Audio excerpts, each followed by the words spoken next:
This video will show you how to create new projects via copy and paste from Excel. To do so, go to the Summary module and click the Import button. From the Import drop-down list, select what you would like to import. In this case, select Projects and Project Roles. Now go to your Excel file, select your projects and then copy and paste them back into UniPhi. Check that each heading has been mapped correctly to the right project metadata field. If any are not selected or are wrong, use the drop-down lists to select the right field.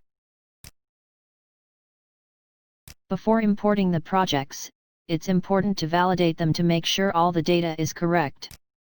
If anything is wrong, the relevant rows will highlight in red. In this case, all 10 rows validated successfully, so you can go ahead and click Import, and close. Those projects will now have been imported, and you can search for them in the project summary. To find out more, visit our website or contact us for more information.